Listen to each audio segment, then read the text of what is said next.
Hi friends, welcome to my channel. Karthik Radhika reports తీసుకొచ్చి ఇంట్లో అందరికీ చూపిస్తాడు. ఆ రిపోర్ట్స్ చూసి సత్యమూర్తి, ధర్మవతి అందరూ షాక్ అయి చాలా టెన్షన్ పడుతూ చూస్తూ ఉంటారు. రాధిక కూడా చాలా భయపడుతూ కార్తిక్ వైపు చూస్తూ ఉంటుంది. కార్తిక్ మాత్రం రాధిక వైపు చాలా కోపంగా చూస్తూ ఉంటాడు. రాధికకి యాక్సిడెంట్ అయిందని గుణ చెప్పినప్పుడు తనకి ట్రీట్మెంట్ చేసిన డాక్టర్ని వెళ్ళి కలిశాను. ఆ డాక్టర్ రాధిక మొహానికి బాగా గాయాలయ్యిందని, సర్జరీ అయిందని చెప్పిందే కానీ పల్లవి రూపంలోకి మారిందనే విషయాన్ని ఆ డాక్టర్ చెప్పలేదు అని చెప్తాడు కార్తిక్. అందరూ షాక్ అయి చాలా టెన్షన్ పడుతూ చూస్తూ ఉంటారు. అందుకు కారణం కూడా ఈ రాధికే, తనే చెప్పొద్దని చెప్పింది అని చెప్తాడు కార్తిక్. ధర్మవతి ఎంతో సంతోషంగా రాధిక వైపు చూస్తూ ఉంటుంది. ఆ డాక్టర్ నోరు నొక్కేసి, ఆ డాక్టర్ నాకు నిజం చెప్పకుండా రాధికే చేసింది అంటూ చాలా కోపంగా అరుస్తూ ఉంటాడు కార్తిక్. రాధిక చాలా భయపడుతూ చూస్తూ ఉంటుంది. ఈ రిపోర్ట్ నా దగ్గరికి రాగానే నేరుగా వెళ్ళి ఆ డాక్టర్ని నిలదీశాను. తనే ఈ నిజాలన్నీ బయట పెట్టింది, తనే చెప్పింది అంటూ చాలా కోపంగా చెప్తూ ఉంటాడు కార్తిక్. రాధిక చాలా భయపడుతూ చూస్తూ ఉంటుంది. అంటే నువ్వు మా రాధికవా? చెప్పు, నువ్వు మా రాధికవా? చెప్పు, నువ్వు మా రాధికవేనా అంటూ ధర్మవతి అడుగుతూ ఉంటుంది. రాధిక చాలా భయపడుతూ ఏడుస్తూ ధర్మవతికి దండం పెడుతుంది. నన్ను క్షమించండి అంటూ దండం పెడుతుంది రాధిక. ధర్మవతి ఎంతో సంతోషంగా రాధికని గట్టిగా వాటేసుకొని ఎంతో ఆనందంగా చూస్తూ ఉంటుంది. రాధిక కూడా ఎంతో సంతోషంగా నవ్వుకుంటూ ధర్మవతిని గట్టిగా పట్టుకుంటుంది. కార్తిక్ మాత్రం చాలా కోపంగా చూస్తూ ఉంటాడు. ఎందుకమ్మా నా పక్కనే ఉండి కూడా నువ్వే రాధికవి అనే విషయం నాతో ఎందుకు చెప్పలేదమ్మా అని అడుగుతూ ఉంటుంది ధర్మవతి. సకల షాక్ అయి చాలా టెన్షన్ పడుతూ చూస్తూ ఉంటుంది. నువ్వు ఎవరో అనుకుని నేను నిన్ను ఎన్నెన్ని మాటలు అన్నానమ్మా. అందరిలో నిన్ను అవమానించాను, నిన్ను చిన్నచూపు చూశాను. అప్పుడైనా నేను పరాయిదాన్ని కాదత్తయ్య, నీ కోడలు రాధికనే అని ఒక్కసారి కూడా నీకు చెప్పాలి అని అనిపించలేదమ్మా అంటూ ఏడుస్తూ ఉంటుంది ధర్మవతి. అనిపించింది అత్తయ్య, చాలాసార్లు అనిపించింది. ఒక్కసారి కాదు, నా గురించి ఆలోచించి బాధపడ్డ ప్రతిసారి కూడా అయ్యో మా అత్తయ్య నా గురించే కదా బాధపడుతుంది అని చెప్పి నేనే రాధికని అని నిజం చెప్పేద్దాము అని చాలాసార్లు అనుకున్నాను అత్తయ్య. కానీ పల్లవి అక్క చావుకి కారణం నేనేనని అందరూ నమ్ముతున్నారు. అది నిజం కాదు అని నిరూపించాలని, నేను ఏ తప్పు చేయలేదు అని నేను ప్రూవ్ చేసుకోవాలని ఆ నిజం చెప్పలేదు అత్తయ్య. అప్పటిదాకా పల్లవి అక్క మొహం ముసుగులోనే దాక్కోవాలి అని అనుకున్నాను, అంతే అని చెప్తూ ఉంటుంది రాధిక. కార్తిక్ మాత్రం చాలా కోపంగా చూస్తూ ఉంటాడు. చీకట్లో దాక్కున్న దొంగల్ని బయటికి రప్పించాలి అని అనుకున్నాను, అందుకే మీ దగ్గర ఈ నిజం దాచాలి అని అనుకున్నానే తప్ప వేరే ఉద్దేశంతో కాదు అంటుంది రాధిక. మరి ఆధారాలు సంపాదించావా? దొరకవు, ఎందుకంటే ఆ హత్య చేసింది నువ్వే కాబట్టి అంటూ కోపంగా అరుస్తాడు కార్తీక్. రాధిక షాక్ అయి చాలా టెన్షన్ పడుతూ చూస్తూ ఉంటుంది. ఆధారాలు సంపాదిస్తానని వెళ్ళి పల్లవి ఫేస్తో తిరిగి వస్తే నేను నిన్ను క్షమిస్తాను అని అనుకున్నావా? అది ఈ జన్మలో జరగదు. నేను నిన్ను క్షమించను, ఎప్పటికీ క్షమించను అంటూ కోపంగా అరుస్తాడు కార్తీక్. ఇంకా ఆలోచిస్తావేంటి కార్తీక్? తనెవరో తెలిసిపోయింది కదా, తీసుకువెళ్ళి స్టేషన్లో పడే.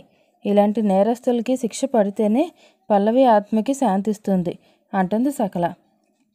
రాధికను అరెస్ట్ చేయడానికి నేను ఒప్పుకోను అంటుంది ధర్మవతి.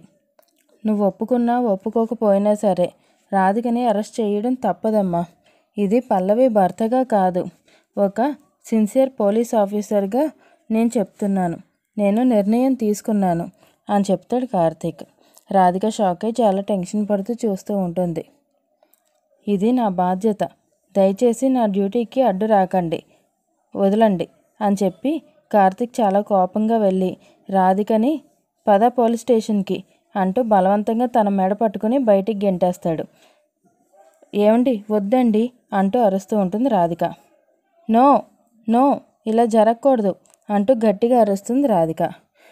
షాక్ అయ్యి అటు ఇటు చూస్తూ ఉంటుంది.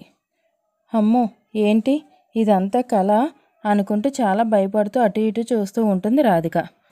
ఇంతలో కార్తీక్ లైట్ ఆన్ చేసి రాధిక దగ్గరికి వస్తాడు. రాధిక చాలా భయపడుతూ ఏడుస్తూ కార్తీక్ని గట్టిగా పట్టుకొని ఏడుస్తూ ఉంటుంది. కార్తీక్ కూడా చాలా టెన్షన్ పడుతూ రాధిక వైపు చూస్తూ ఉంటాడు.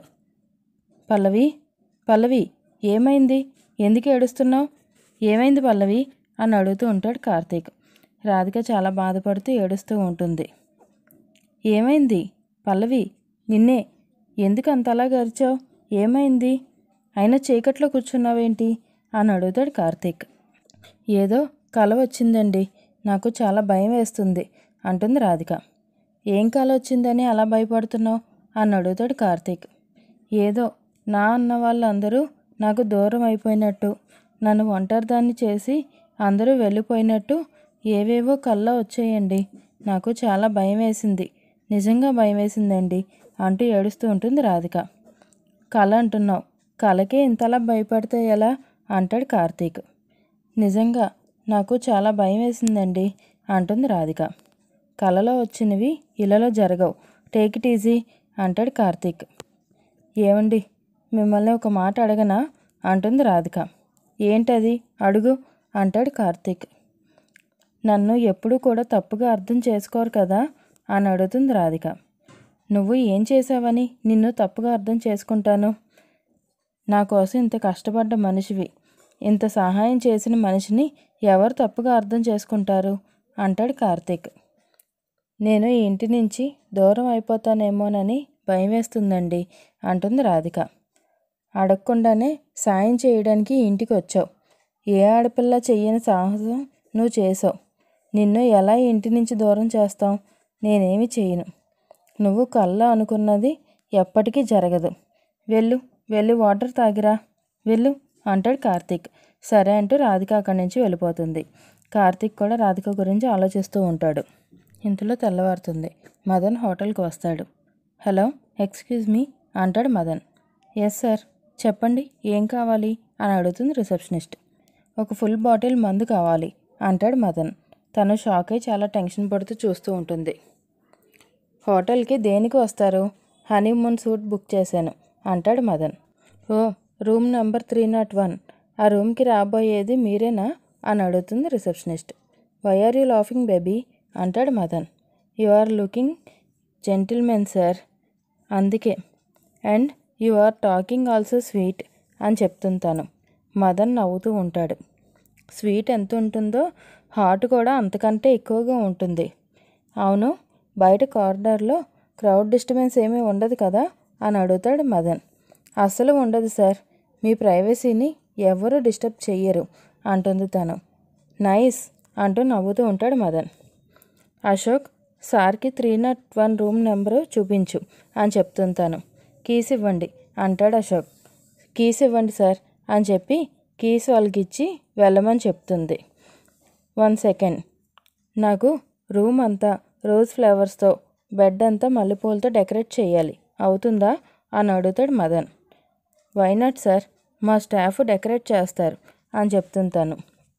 అయితే వెంటనే డెకరేట్ చేయించండి అంటాడు Madan. Okay sir. Ashok, room మొత్తం డెకరేట్ చేయించు అని చెప్తుంటాను. సరే అంటూ అశోక్ అక్కడి నుంచి వెళ్ళిపోతాడు. మదన్ కూడా వెళ్తూ ఉంటాడు. సార్, ఒక్క నిమిషం, హనీమూన్ అన్నారు, మీ మిస్సెస్ రాలేదేంటి సార్ అని అడుగుతుంది రిసెప్షనిస్ట్. ఆన్ ద వేలో ఉన్నారు, వచ్చేస్తుంది అని చెప్తాడు Madan. Have a good day sir అంటుంది తను. ఓకే, థ్యాంక్ యూ అని చెప్పి మదన్ అక్కడి నుంచి వెళ్తాడు. ఇంతలో రూమ్ మొత్తం ఫ్లవర్స్తో డెకరేట్ చేస్తారు. మదన్ రూమ్లోకి వచ్చి రూమ్ అంతా చూసుకుని ఎంతో హ్యాపీగా నవ్వుకుంటూ చూస్తూ ఉంటాడు. వావ్, సూపర్ అంటాడు Madan. Your room is ready sir అని చెప్తారు వాళ్ళు. నైస్, బాగా డెకరేట్ చేశారు అని చెప్పి మదన్ వాళ్ళకి డబ్బులు ఇస్తాడు. థ్యాంక్ యూ సార్ అని చెప్పి వాళ్ళు వెళ్ళిపోతూ ఉంటారు. 1 సెకండ్, డోంట్ డిస్టర్బ్ గైస్ అని చెప్తాడు మదన్. ఓకే సార్ అని చెప్పి వాళ్ళు అక్కడి నుంచి వెళ్ళిపోతారు. మదన్ రూమ్ మొత్తం చూసుకుంటూ అక్కడున్న ఫ్లవర్స్ తీసి వాసన చూసి ఎంతో ఆనందంగా నవ్వుకుంటూ పల్లవి కోసం వెయిట్ చేస్తూ ఉంటాడు. పల్లవి చాలా టెన్షన్ పడుతూ మదన్ అన్న మాటలు గుర్తు చేసుకుని ఏం చేయాలో తెలియక చాలా టెన్షన్ పడుతూ ఆలోచిస్తూ ఉంటుంది. ఇంతలో మదన్ ఫోన్ చేస్తూ ఉంటాడు. రాధిక చాలా కోపంగా ఫోన్ వైపు చూస్తూ ఫోన్ లిఫ్ట్ చేస్తుంది. హలో అంటుంది రాధిక.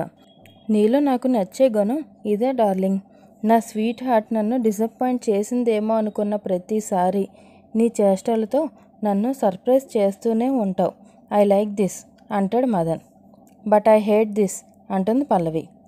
నిజమైన ప్రేమ హేట్తోనే స్టార్ట్ అవుతుంది డియర్. సరే అవన్నీ వదిలేసే. ఇక్కడ హోటల్ రూమ్లో నీకోసం ఎదురు చూస్తూ అదో రకమైన ఫీల్తో అర్థం కాని సిచ్యువేషన్లో ఉన్నాను డార్లింగ్ అని చెప్తూ ఉంటాడు మదన్. రాధిక చాలా కోపంగా ఆలోచిస్తూ ఉంటుంది. మరి నీకెలా ఉంది డార్లింగ్ అంటాడు మదన్. నీ చెత్త మాటలు వినలేక చాలా చిరాగ్గా ఫీల్ అవుతున్నాను. అసలు నీకెలా చెప్తే అర్థమవుతుందా అని ఆలోచిస్తున్నాను అంటుంది పల్లవి. నువ్వు అలా అనడంలో తప్పు లేదులే, ఎందుకంటే మనది వన్ సైడ్ లవ్ స్టోరీ కదా. నా రిక్వెస్ట్ ఏంటి అంటే నీకు కూడా నాలాంటి ఫీలింగ్స్ కలగాలి అంటే నా సెకండ్ సైడ్ని నువ్వు టేకప్ చేయాలి. అంటే నీ సపోర్ట్ దొరికింది అంటే ఇద్దరం చాలా హ్యాపీగా ఉండొచ్చు అంటాడు మదన్. ఛీ, నీలాంటి వాడిని ఏం చేసినా సరే తప్పులేదు, ఇంత దుర్మార్గమా అంటుంది పల్లవి. చిరాకులో కూడా ఎంత అందంగా ఉండుంటావో. ఒక్కసారి నీ చిరాకు ఫేస్ నాకు చూడాలని ఉంది. అర్జెంటుగా ఒకసారి నీ పిక్ తీసి పంపించు అంటాడు మదన్. చెప్పు తెగుద్ది అంటుంది పల్లవి. తెగితే కుట్టిద్దాంలే, లేకపోతే కొత్తవి కొందాం, బ్రాండెడ్వి. అర్జెంటుగా నాకు పిక్ పంపించు డార్లింగ్ అంటాడు మదన్. రే, నీకు పిచ్చా వెర్రా? అసలు మీ అమ్మ నిన్ను ఎలా కన్నదిరా అంటుంది పల్లవి. నిన్ను మీ అమ్మ ఎలా కన్నదో నన్ను కూడా మా అమ్మ అలాగే కన్నది. సృష్టి ధర్మం ఒక్కటే, ప్రకృతి జీవనం కూడా ఒక్కటే. ప్రకృతిలో కలిసిపోదామనే కదా నిన్ను ఈ హోటల్కి రప్పించేది అంటాడు మదన్. రే, నన్ను ఇరిటేట్ చేయకు, కలలో కూడా అది ఊహించకు అంటుంది పల్లవి. హలో హలో, నీ వాయిస్లో కమాండ్ తగ్గించి ఫోటో పంపించు పంపించు పంపించు త్వరగా. 5 సెకండ్స్లో ఫోటో పంపించలేదు అనుకో, నువ్వు హోటల్కి రానవసరం లేదు, డైరెక్ట్గా జైలుకే వెళ్తావు. నీ కార్తీక్, ఆ బుడ్డ స్వీటీ పిచ్చెక్కి రోడ్డు పాలవుతారు, అర్థమైందా? పంపించు, త్వరగా పిక్ పంపించు. డామినేట్ చేయడం మొదలు పెడితే నీ ఫ్యామిలీలో ఏ ఒక్కరూ కూడా మిగలరు అని చెప్తూ ఉంటాడు మదన్. రాధిక షాక్ అయి చాలా టెన్షన్ పడుతూ చూస్తూ ఉంటుంది. ఎక్స్ట్రాలు చేయకుండా తొందరగా పిక్ పంపించు అని చెప్పి ఫోన్ కట్ చేస్తాడు మదన్. రాధిక చాలా భయపడుతూ ఆలోచిస్తూ ఉంటుంది. వీడు సైకోలా ఉన్నాడు. కార్తిక్ గారికి ఆ ఫైల్ పంపిస్తే వాడు చెప్పిన ఆ ఘోరం మొత్తం జరిగిపోతుంది. అలా జరగకూడదు. ఏం చెయ్యాలో అర్థం కావట్లేదు అనుకుంటూ చాలా టెన్షన్ పడుతూ ఆలోచిస్తూ ఉంటుంది రాధిక. ఎస్, వాడి రూట్లోనే వెళ్ళి వాడి సంగతి ఏంటో చూడాలి. దేవుడా, నన్ను క్షమించు, ఏం చెయ్యాలో కూడా అర్థం కావట్లేదు. పరాయి మగాడికి నా ఫోటోని పంపిస్తున్నాను, నన్ను క్షమించు. నాకు వేరే దారి లేదు, ఏం చెయ్యాలో అర్థం కావట్లేదు. సార్వారు, నన్ను క్షమించండి ప్లీజ్ అని చెప్పి చాలా బాధపడుతూ తన ఫోటో తీసుకుని ఆ ఫోటోని మదన్కి పంపిస్తుంది. మదన్ ఆ ఫోటో చూస్తూ ఎంతో హ్యాపీగా నవ్వుకుంటూ రాధికకి మెసేజ్ పెడుతూ ఉంటాడు. డార్లింగ్, ఎంత ముద్దుగా ఉన్నావో. Thank you darling. నువ్వు వచ్చేంత వరకు నీ ఫోటోనే చూస్తూ ఉంటాను, త్వరగా వచ్చేసే అని చెప్పి మెసేజ్ పెడతాడు మదన్. లవ్ యూ డార్లింగ్ అని కూడా మెసేజ్ పెడతాడు. రాధిక మెసేజ్ చూసి చాలా కోపంగా ఆలోచిస్తూ ఉంటుంది. వచ్చేస్తున్నాను అని తిరిగి మళ్ళీ రిప్లై పెడుతుంది. ఆ రిప్లై చూసి మదన్ ఎంతో హ్యాపీగా నవ్వుకుంటూ ఆలోచిస్తూ ఉంటాడు. భగవంతుడా, వీడికి ముగింపు పలుకు స్వామి, నా కుటుంబాన్ని కాపాడు ప్లీజ్ అనుకుంటూ చాలా టెన్షన్ పడుతూ ఆలోచిస్తూ ఉంటుంది రాధిక. అయ్యో, వాడు చెప్పిన టైం అయిపోతుంది, ఎలా వెళ్ళాలి, ఖచ్చితంగా వెళ్ళాలి అనుకుంటూ చాలా టెన్షన్ పడుతూ అటు ఇటు చూస్తూ ఉంటుంది రాధిక. ఇంతలో సకల, వంకిత ఇద్దరు రాధికను చూస్తూ ఉంటారు. రాధిక మాత్రం చాలా టెన్షన్ పడుతూ అటు ఇటు తిరుగుతూ ఉంటుంది. స్వామి, ఇలాంటి పరిస్థితి ఏ ఆడపిల్లకి ఎదురవ్వకూడదు, ఇందులో నుంచి నాకు బయటపడే ధైర్యాన్ని నువ్వే ఇవ్వాలి తండ్రి అనుకుంటూ దేవుడికి దండం పెట్టుకుంటూ ఉంటుంది పల్లవి. చూస్తున్నావత్త, నేను చెప్తుంటే మీరెవ్వరూ నమ్మట్లేదు. దాని కళ్ళల్లోని భయం, ఏదో బాధ, ఏదో చెయ్యకూడని పని చేయడానికి వెళ్తున్నట్టుగా లేదు అంటుంది సకల. పల్లవి ఎప్పుడు కష్టాన్ని బ్యాగ్లో పెట్టుకుని తిరుగుతున్నట్టుగానే ఉంటుంది. పల్లవి మొహం అంతే సకల అంటుంది వంకిత. రోజు మనకు కనిపించే పల్లవి వేరు, ఇప్పుడు మనం చూస్తున్న పల్లవి వేరు అంటుంది సకల. రాధిక చాలా టెన్షన్ పడుతూ అక్కడి నుంచి బయలుదేరి కిందకి వెళ్తూ ఉంటుంది. చూసావు కదా దొంగలాగా ఎలా వెళ్తుందో. మంచి పని కోసం వెళ్తే ధైర్యంగా వెళ్తారు. ఏదో తప్పు చేస్తున్నట్టుగా హడావుడిగా ఎలా వెళ్తుందో చూడు. పద మనం కూడా వెనకతలే వెళ్దాం అంటూ సకల కూడా పల్లవి వెనకతలే వెళ్తూ ఉంటుంది. సకలతో పాటు వంకిత కూడా వెళ్తూ ఉంటుంది.